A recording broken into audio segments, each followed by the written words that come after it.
Сәлем баршаңызға, қалдарыңыз қалай? Бүгінгі күндеріңіз сәтті өтсін. Бүгінгі тақырыпты бастамас бұрын каналға тіркеліп, лайк басып, комментарий жазуды ұмытпаңыздар, достар.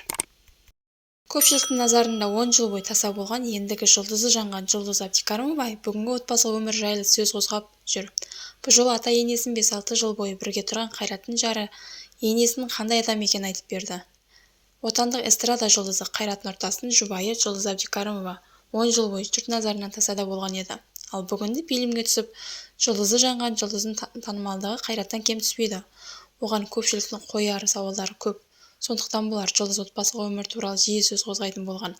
Бұл жолы ене инструменті туралы айтты. Актриса кезінде күнде таңертең нан пісіргенін айтты. Мен енемнің келін тәрбиелеуінің өзіндік стилі бар.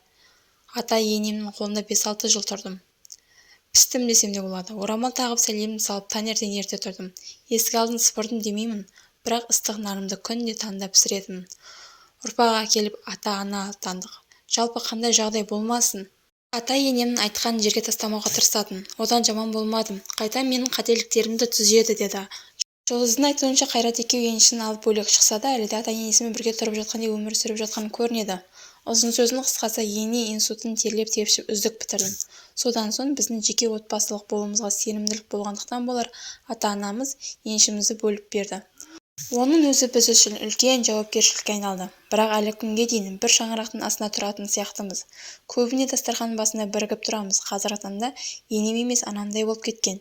Мен болашақ ене ретінде өзімнің енемнің ерекшелік қасиеттерін түртіп алдым. Ең бастысы қатандықпен емес, даналықпен тәрбиелеуді, кінәлайтын емес, үйретуді, өзгенің көзінше бағалауды, ұлын емес келінін қорғаштауды, басқаның келінімен салыстыруды, кемсітпеуді, үйдің әңгімені сыртқа шығармауды. Әлі де үйреніп түйінетінім көп. Осылардың бәрін мен қағып миыма сақтап қойдым. Сондай-ақ Жұлдыз Әбдікәрімова пікірінше, қазақтың дәстүрі отбасының ене мен келін арасында қарым-қатынасы ешқандай қиындық болмаған. Ене мен келін татулығы әлеуметтік эстафета.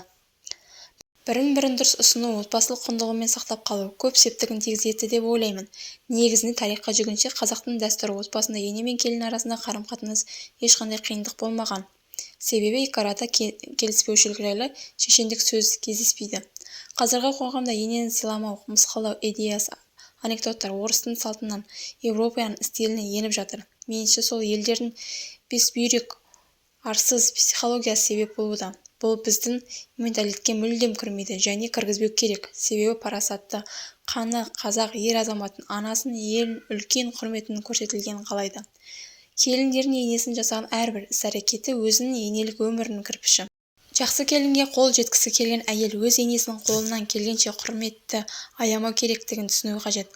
Әрбір келін енеге қарап ой түзеп, бой түзейді, деп жазады Жұлдыз Әбдікәрімова Instagram желісінде. Өз кезегінде желі қолданушылардың Жұлдыздың өте жақсы келін екенін айтып, тәнті болды.